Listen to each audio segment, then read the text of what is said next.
Glory to Jesus. Hallelujah. परमेश्वर के नाम का धन्यवाद हो। Amen. ഈ അനുഗ്രഹിക്കപ്പെട്ട പകലിനായി കർത്താവിനെ സ്തോത്രം ചെയ്യുന്നു.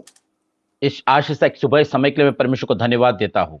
ഇന്ന് പകലിലും കർത്താവിന്റെ സാന്നിധ്യം കൊണ്ട് നിറയപ്പെട്ട് ഒരു ദിവസം ആരംഭിക്കാൻ സ്വർഗം നമ്മെ സഹായിക്കുന്ന आज सुबह के समय पर परमेश्वर की उपस्थिति के साथ एक दिन को शुरू करने के लिए प्रभु अवसर दे रहे हैं। मैं प्रभु को धन्यवाद देता हूँ। ഓരോ ദിവസം എഴുന്നേൽക്കുമ്പോൾ ദൈവത്തിന്റെ വാഗ്ദത്തം കേട്ട് കർത്താവിനെ Amen. സന്തോഷിച്ച് നമ്മൾ എഴുന്നേൽക്കുകയാണ്. ഭയപ്പെടേണ്ട, ഞാൻ നിന്നോട് കൂടെയുണ്ട്.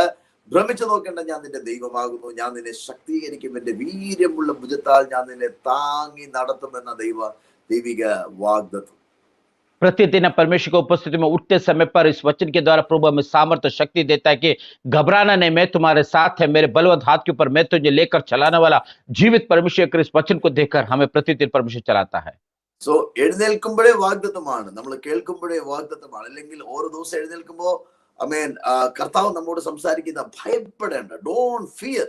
और प्रतिदिन हम प्रभु की उपस्थिति में अपने नींद से उठते समय प्रभु का वचन इस बात को हम हिम्मत और दिलेरी देता है कि डरना नहीं, घबराना नहीं, मैं तुम्हारे साथ एक वचन में देता है। സോ ദൈവം അപ്പൻ നമ്മുടെ കൂടെയുണ്ട്, നമ്മുടെ പിതാവ് നമ്മുടെ ഒപ്പമുണ്ട്. ദൈവ സാന്നിധ്യത്തിന്റെ മറവിലാണ് നമ്മൾ ജീവിക്കുന്നത്, അവിടുത്തെ വാഗ്ദത്തത്തിലാണ് നമ്മൾ ജീവിക്കുന്നത് എന്ന ഒരു ഉറപ്പാണ് ഒരു ദൈവിക ഭക്തനെ സംബന്ധിച്ചോളം, പുതിയ സൃഷ്ടിയെ സംബന്ധിച്ചിടത്തോളം ഏറ്റവും ഇമ്പോർട്ടന്റ് ആയ അനുഭവം. और एक नया सृष्टि के बारे में प्रभु के भक्त के जीवन सबसे खुशी और आनंद की बात यह है कि परमेश्वर मेरे साथ है, मेरे पिता मेरे साथ है, मुझे हाथ पकड़कर चलाता कर इस बात की हिम्मत के साथ प्रतिदिन को चलना उनके जीवन का सबसे अनिवार्य बात है। സോ പുതിയ സൃഷ്ടിക്ക് ദൈവം നൽകിയിരിക്കുന്ന അധികാരത്തെയും നമുക്ക് ദൈവം നൽകിയിരിക്കുന്ന പ്രിവിലേജസിനെയും കുറിച്ച് ഒരു വെളിപ്പാട് ഓരോ ദിവസം കിട്ടുമ്പോഴാണ് നമുക്ക് ബലത്തോടെ എന്റെ അപ്പൻ കൂടെയുണ്ട്, കർത്താവ് എന്നെ നടത്തും, ഞാൻ എന്നെ ശക്തീകരിക്കും, എന്നെ ഈ വീര്യമുള്ള ഭുജത്താൽ ദൈവം എന്നെ താങ്ങി നടത്തും എന്നൊരു ഉറപ്പിൽ നമുക്ക് മുമ്പോട്ട് പോകുവാൻ ഇടയാകുക. और हम देखते हैं कि नया सृष्टि होने के द्वारा प्रतिदिन परमेश्वर ने हमारे जीवन दिए में वायदा के लिए परमेश्वर की उस वचन के ऊपर विश्वास रखकर मेरा पिता मेरे साथ है, मेरा परमेश्वर मेरे हाथ को पकड़ेगा, मुझे कभी नष्ट होने नहीं देगा, इस वचन को विश्वास रखते हुए प्रतिदिन आगे चलने की प्रभु हमें सहायता करता है। എല്ലാ പ്രതികൂലങ്ങൾ മാറി, പ്രശ്നങ്ങൾ മാറിയിട്ട് ജീവിക്കാം, അല്ലെങ്കിൽ എല്ലാം മാറണം, കർത്താവ് പ്രശ്നമെല്ലാം മാറണം എന്നുള്ളൊരു ചിന്തയിൽ മാത്രം ജീവിക്കാതെ പ്രതികൂലങ്ങളുടെ മേൽ കാൽ വെക്കുവാൻ, അല്ലെങ്കിൽ പ്രശ്നങ്ങൾ ഇരിക്കവേ, പ്രതികൂലങ്ങൾ ഇരിക്കവേ നിന്റെ ശിരസിനെ കാട്ടുപോത്തിന്റെ കൊമ്പിനെ ഉയർത്തുന്നത് പോലെ ഉയർത്തി നടത്തുവാൻ ശക്തിയുള്ള ദൈവം നിന്റെ കൂടെ ഉണ്ട് എന്നുള്ള ഒരു ഉറപ്പിൽ ജീവിക്കുക. और हम देखते हैं कि सारे समस्या खत्म होने के बाद अपने जीवन को शुरू करें, ऐसा कभी नहीं हो सकता, लेकिन समस्या के बीच में भी उसके ऊपर पैर रखकर हिम्मत के साथ आगे चलते हुए, जैसा प्रभु का वचन में कहता है कि सांड के सिंह के सामने भी मैं तुझे ऊंचा उठाने वाला परमेश्वर है कर कहा हुआ वचन के आधार पर हर एक समस्या को सामने कर आगे चलने की प्रभु आपको सहायता करे। പത്രോസ് യേശു വെള്ളത്തിൽ കൂടെ നടന്നു വരുന്നത് കണ്ടപ്പോൾ യേശുവിനോട് പറയുകയാണ്, ഇത് നീ ആകുന്നുവെങ്കിൽ നിന്റെ വചനം എനിക്ക് വേണം, ഞാൻ നടക്കാൻ തയ്യാറാണ് വെള്ളത്തിൽ കൂടെ. पेत्र के जीवन में देखते हैं कि पेत्र ने जब देखा कि यीशु मसीह पानी के ऊपर चल रहा है, तो पेत्र कहता है कि यदि आप है तो आपका वचन मुझे दे दो, जिसके द्वारा मैं भी इस पानी पर अपने कदमों को रखकर आगे चलूं। ഇവിടെ മനസ്സിലാക്കേണ്ട ഏറ്റവും വലിയൊരു സത്യം, പ്രതികൂലം മാറിയിട്ട് ഞാൻ നടക്കാമെന്ന് പത്രോസ് പറഞ്ഞില്ല. पेत्र ने ये नहीं कहा कि सारा समस्या समाप्त होने के बाद में मैं चलूंगा, ऐसा नहीं कहता है। പഴയ നിയമത്തിൽ മോശ ചെങ്കടലിന്റെ മുമ്പിൽ നിന്നിട്ട് ദൈവത്തോട് പറയാണ്, കർത്താവ് ഇനി എന്താ ഞങ്ങൾ ചെയ്യേണ്ടിയേ, പ്രതികൂലമാണ്, മുമ്പിൽ ചെങ്കടലാണ്, പിന്നിൽ ഫറവോൻ വരുന്നു, എന്താ ഞങ്ങൾ ചെയ്യേണ്ടിയെന്ന് ചോദിക്കുമ്പോൾ കർത്താവ് പറഞ്ഞു, എന്റെ കയ്യിരിക്കുന്ന വടി എന്ന് നീട്ടാൻ പറഞ്ഞു. അപ്പോൾ ചെങ്കടൽ രണ്ടായി മാറി, ചെങ്കൽ പാത കർത്താവ് ഒരുക്കി കൊടുത്തു, ഉണങ്ങിയ നിലം കണ്ടു അവർ നടക്കാൻ തുടങ്ങി. നമുക്കറിയാം. हम देखते हैं कि मूसा के जीवन में जब मूसा इस्राएल लोगों को लेकर कनान देश को जब चलते समय पर लाल समुद्र के जब सामने वो आए तो उसने देखा कि आगे लाल समुद्र आगे नहीं चल सकता, पीछे फरौन सैन्य पकड़ने के लिए आता है। तो मूसा ने परमेश्वर से पूछा कि अभी हमें क्या करना है, तो परमेश्वर ने कहा कि तेरी लाठी आगे की ओर बढ़ा, तो उस लाल समुद्र दो भाग होकर उस की जमीन से प्रभु उनको उस समस्या के बीच में भी चलाया। ഇവൻ പ്രതികൂലത്തെ രണ്ടായി മാറ്റി വിഭജിച്ചു കൊടുത്തു, അവിടെ സ്റ്റോപ്പ് ചെയ്തു, പ്രശ്നത്തെ മാറ്റി നിർത്തി, ഉണങ്ങി നിലത്തുകൂടെ തന്റെ ജനത്തെ നടത്തി. वहां पर हम देखते हैं कि प्रतिकूल अवस्था को दो भाग किया गया, उसको अलग करते हुए सूखी जमीन से प्रभु ने अपने लोगों को वापस चलाया है। എന്നാൽ യേശു പുതിയ നിയമത്തിൽ ഇറങ്ങി പ്രതികൂലത്തിന്റെ മധ്യത്തിൽ നിൽക്കുമ്പോൾ, പ്രശ്നത്തിന്റെ മധ്യത്തിൽ ദൈവം നിൽക്കുമ്പോൾ പത്രോസിന്റെ ഉള്ളിൽ കിടക്കുന്ന വെളിപ്പാട് പറഞ്ഞു നോക്കി. കർത്താവിനോട് പറഞ്ഞില്ല എനിക്ക് വെള്ളത്തിൽ കൂടെ നടക്കണം, പക്ഷെ കാറ്റൊന്ന് ശാന്തമാകണം, അല്ലെങ്കിൽ ഈ കാറും കോളും ഒക്കെ ഒന്ന് മാറണം, തിരമാലയൊക്കെ അടിച്ച് പടകിനകത്ത് കയറരുത്, എന്നാൽ മാത്രമേ എനിക്ക് നടക്കാൻ പറ്റുള്ളൂ എന്ന് പത്രോസ് പറഞ്ഞില്ല. नए नियम के हम देखते हैं कि जब पेत्र के जीवन में जब के समस्या आता है तो यीशु जब पानी पे चलते समय पर वहां पर आंधी चलता है, लहरें उठ रहे हैं, लेकिन पेत्र ने ये नहीं कहा कि इसको शांत होने के बाद मैं चलूंगा, नहीं कहता है, लेकिन उस समस्या के बीच में पेत्र ने हिम्मत के साथ अपने कदमों को रखकर वो आगे वहां पे यीशु के पास चलता है। ഇനി പത്രോസ് പറഞ്ഞുമില്ല, യേശു ചെയ്തുമില്ല. और वहां पर हम देखते हैं कि पेत्र ने कभी कहा भी नहीं कि इसको शांत होने दो, और यीशु ने वो शांत किया भी नहीं। പഴയ നിയമത്തിൽ മോശ പറഞ്ഞു, ദൈവം ചെയ്തു. ഇവിടെ പത്രോസ് പറഞ്ഞില്ല, ദൈവം ചെയ്തുമില്ല. और जूने काम देखते हैं कि मूसा ने कहा, इसलिए परमेश्वर ने उस लाल समुद्र को दो भाग करके दिया। इस नया क्रम में देखते हैं कि पेत्र ने कहा भी नहीं और यीशु ने इसे कर भी नहीं दिया। ശിഷ്യന്മാരെ കണ്ടിട്ടും ഇവർ അനുഭവിക്കുന്ന പ്രതികൂലം കണ്ടിട്ടും കർത്താവ് പറഞ്ഞില്ല, കാറ്റേ ശാന്തമാക്, കടലേ ശാന്തമാക്, എന്റെ എന്റെ എന്റെ മക്കളെല്ലാം പേടിയൊക്കെ മാറട്ടെ, ഇതൊന്നും അവിടെ പറയുന്നില്ല. കർത്താവ് ഈ പ്രശ്നത്തെ മാറ്റിയില്ല, പകരം വചനത്തെ അയച്ചു. और वहां पर हम देखते हैं कि सारे चेले लोग उस आंधी तूफान को देखकर डरे हुए अवस्था के समय पर भी यीशु ने उस आंधी को, लहरों को शांत नहीं किया, लेकिन उस समस्या के बीच में भी अपने चेलों को अपने वचन को देखकर उन्हें हिम्मत देता है और उन्हें आगे चलाता है। പ്രശ്നം മാറിയിട്ട് വചനം കൊടുക്കുകയല്ല, വചനം കൊടുത്ത് പ്രശ്നത്തിന് മേൽ ജയത്തെ നൽകി. और हम देखते हैं कि समस्या के बीच में समस्या को खत्म करने से पहले ही वचन को देखकर उनके जीवन के समस्या को खत्म किया जाता है। അവിടെ വചനം എന്നെ വളരെ ചിന്തിപ്പിച്ച 2 ദിവസമായിട്ട് കർത്താവ് എന്നോട് ഇടപെട്ട ഒരു വചനമാണ്. പടകിനകത്തേക്ക് യേശു കർത്താവും പത്രോസും കൂടെ തിരിച്ച് കയറി, അവിടെ കാറ്റ് തന്നെ അമർന്നു. അല്ലെങ്കിൽ ഒറ്റ വാക്കിൽ പറഞ്ഞ കാറ്റ് നാണം കെട്ട് അമർന്നു. और इस बात को मुझे 2 दिन से पवित्र आत्मा इस बात को मुझे और हिम्मत के साथ उस वचन को और गहराई शब्दों को इस बात को देता है कि सारे समुद्र की लहरें उठते समय पर भी जब यीशु और पेत्र जैसे नाव के अंदर अपने कदमों को रखा, तो वहां पर देखते कि उस आंधी शांत हुआ, या ऐसा भी कह सकता है कि उसको लज्जित होकर उसको शांत होना पड़ा। എന്ന് പറഞ്ഞാൽ കാറ്റിനെ പറ്റി അവിടെ കർത്താവ് സംസാരിച്ചില്ല, പത്രോസും സംസാരിച്ചില്ല. वहां पर देखते हैं कि उस आंधी के बारे में यीशु ने भी कुछ शब्द कहा नहीं, ना पेत्र ने वहां पर कुछ शब्द को कहा है। വചനം പത്രോസിന് കർത്താവ് കൊടുത്തു.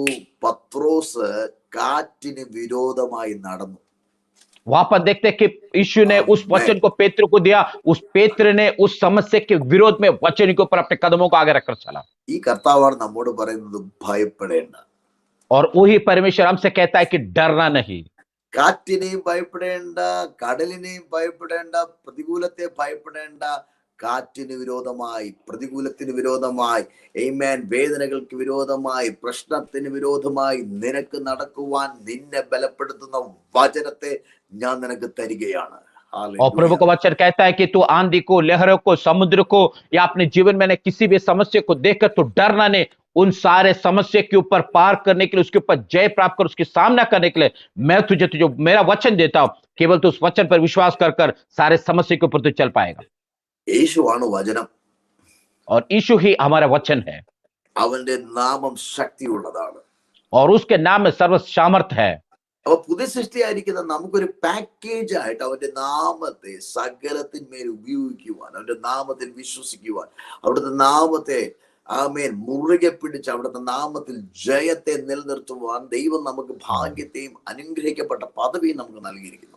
और हम देखते हैं कि नया सृष्टि होने के द्वारा परमेश्वर ने उसके नाम को हमें लेकर, उसके नाम से हमें जय प्राप्त करने के लिए, जीवन चलने के लिए, आशीष को पाने के लिए, सारे समस्या को सामना करने के लिए ये सारे अधिकार परमेश्वर नया सृष्टि के तौर से हमारे ऊपर दिया गया है। ഫിലിപ്പിയർക്ക് എഴുതിയ 2-ാം ലേഖനം, അതിന്റെ ഫിലിപ്പിയർക്ക് എഴുതിയ 2-ാം അധ്യായം 9, 10, 11 വാക്യങ്ങൾ ഞാൻ ഒന്ന് വായിക്കുവാനായി ആഗ്രഹിക്കുന്നു.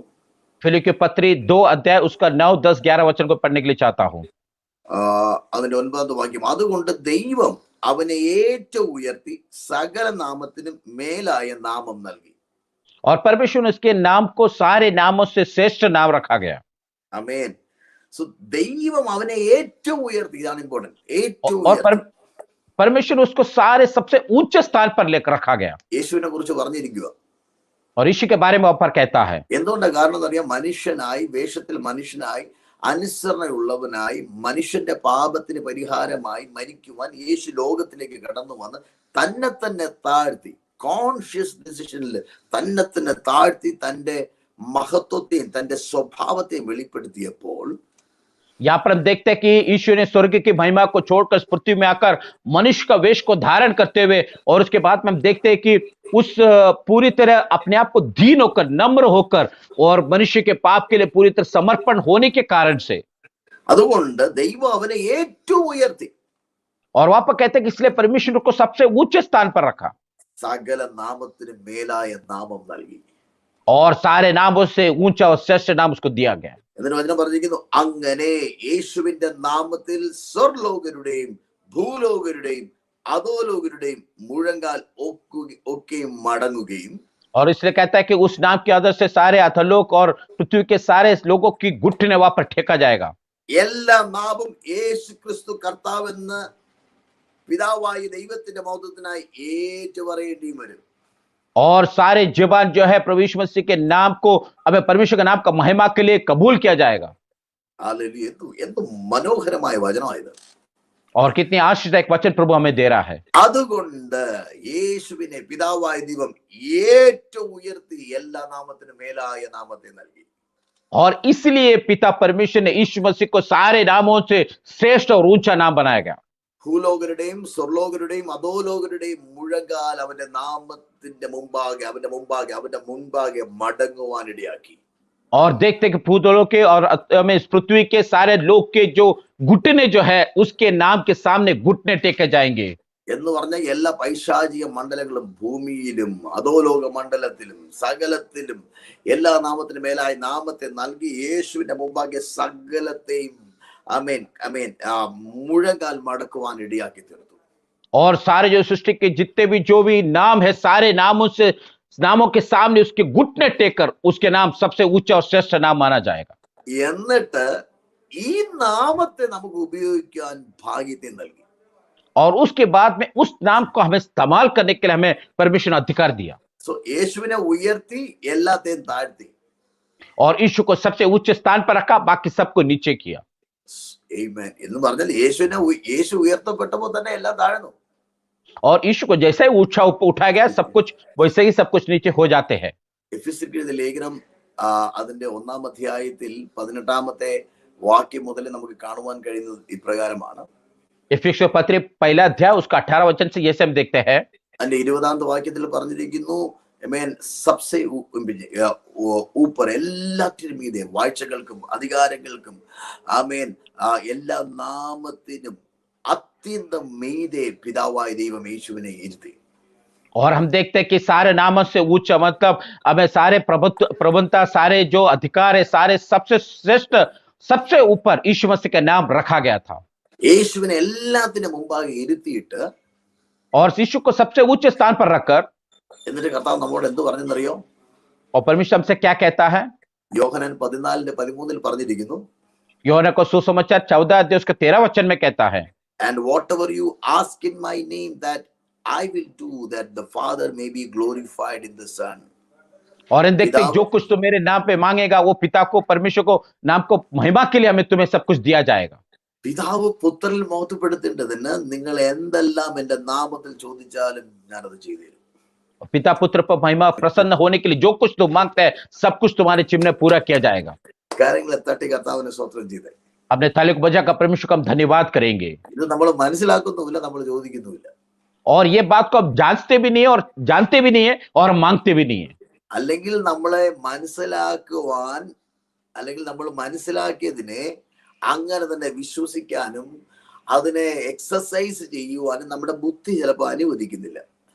और जिस बात को हमने सुना है उस बात को अपने जीवन में अनिरोग लाने के लिए, उसको इस्तेमाल करने के लिए हमारे दिमाग, हमारा सोच उसको हमें अनुकूल अवस्था में उसको इस्तेमाल करने के लिए अवसर नहीं लाता है.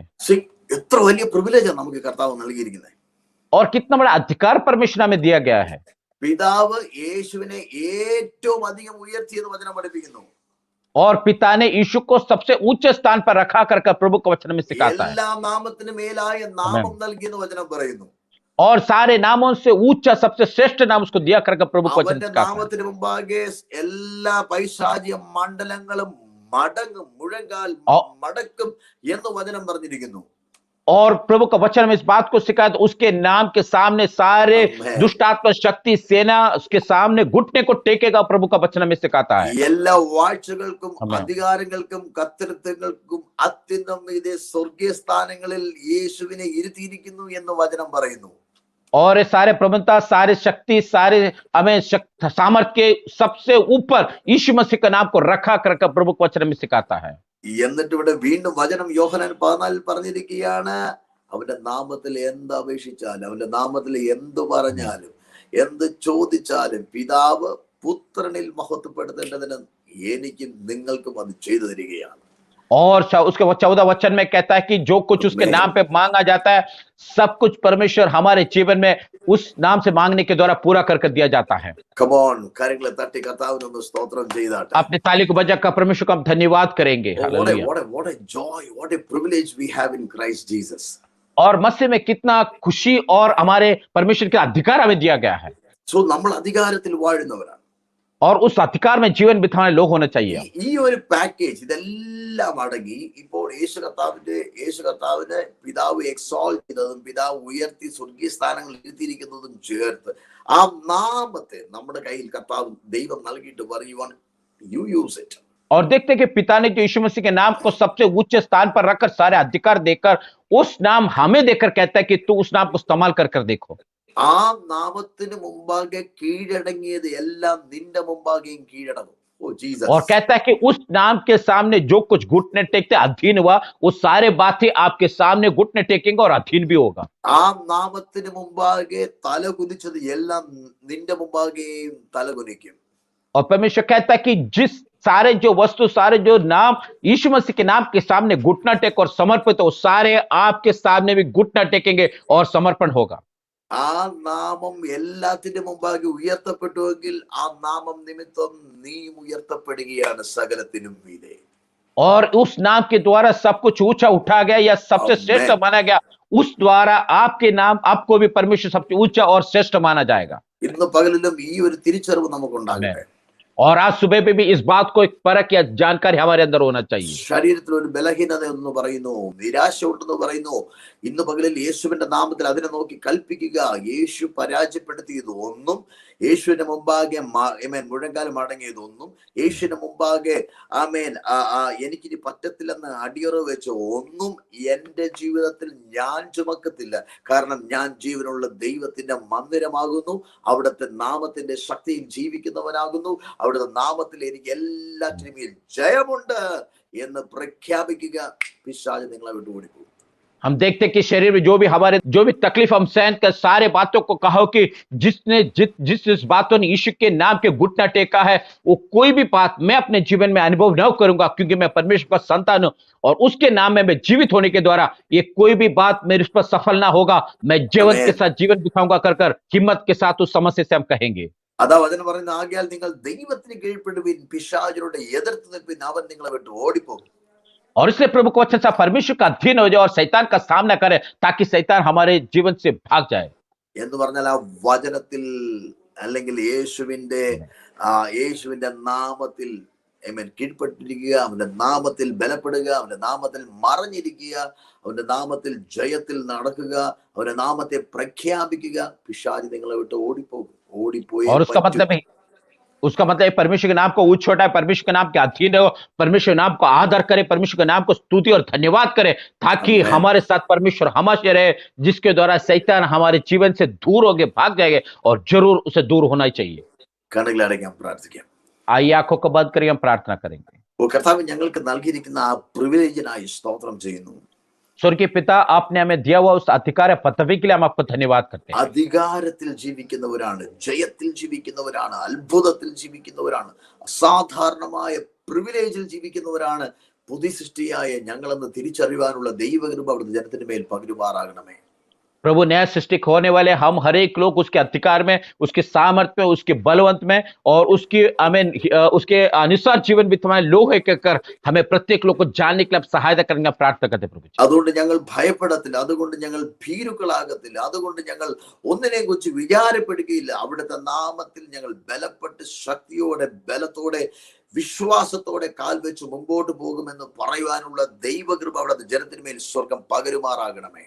इसलिए प्रभु हम हारेंगे नहीं, कभी डर नहीं जाएंगे, कभी डगमगाएंगे नहीं, कभी पीछे नहीं मुड़ेंगे, लेकिन यीशु के नाम पर अपने कदम को रखकर आगे बढ़कर एक नया निश्चित तौर से जयवंत होकर कर हिम्मत के साथ बोलकर जीवन बिताने में सहायता करना परमेश्वर. ഇപ്പോൾ തന്നെ യേശുവിന്റെ നാമത്താലുള്ള സൗഖ്യം, യേശുവിന്റെ നാമത്താലുള്ള ബലം, യേശുവിന്റെ നാമത്താലുള്ള സമൃദ്ധി, യേശുവിന്റെ നാമത്താലുള്ള ദൈവപ്രവൃത്തി, യേശുവിന്റെ നാമത്താലുള്ള വിടുതൽ, യേശുവിന്റെ നാമത്താലുള്ള സമാധാനം, യേശുവിന്റെ നാമത്താലുള്ള അഭിവൃദ്ധി, യേശുവിന്റെ നാമത്തിൽ ഇന്ന് പകലിൽ ജനത്തിന്മേൽ റിലീസ് ചെയ്ത് പ്രാർത്ഥിക്കുന്നു കർത്താവേ.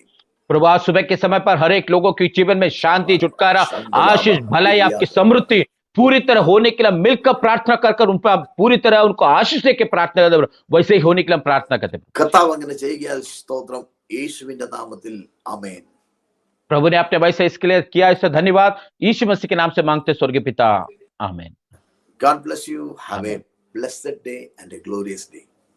प्रभु सबको सहायता करे, आशीषदायक और सुंदर दिन प्रभु आपके जीवन में आज दान.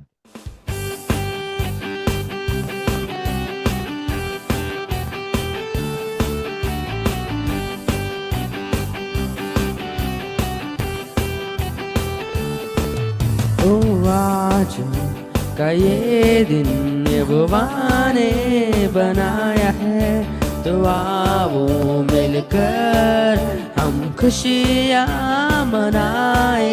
आओ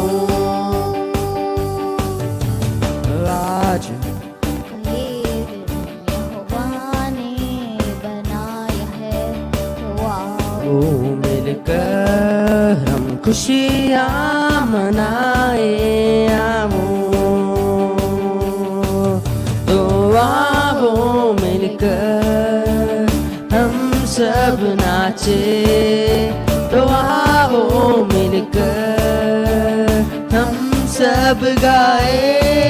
धन्यवादो धन्यवादो धन्यवादो तेरा, धन्यवादो धन्यवादो मैं हूँ तेरा. आज के दिन मैं हूँ तेरा, आज के दिन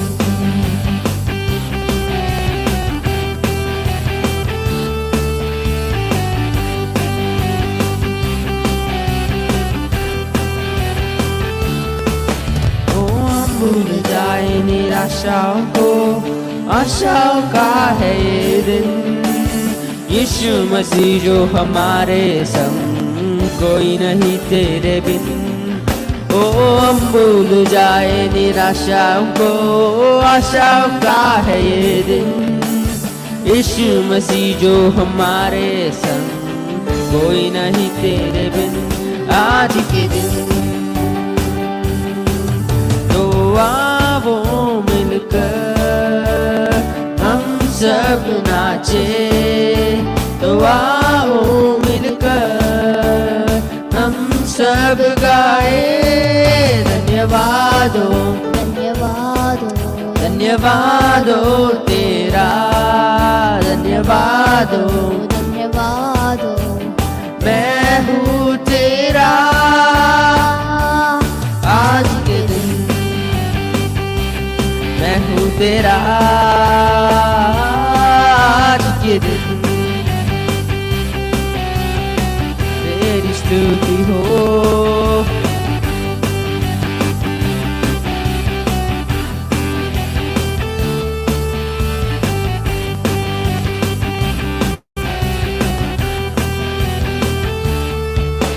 ओ कल के भरोसे न रहना हमें, तूने दिया है नया दिन.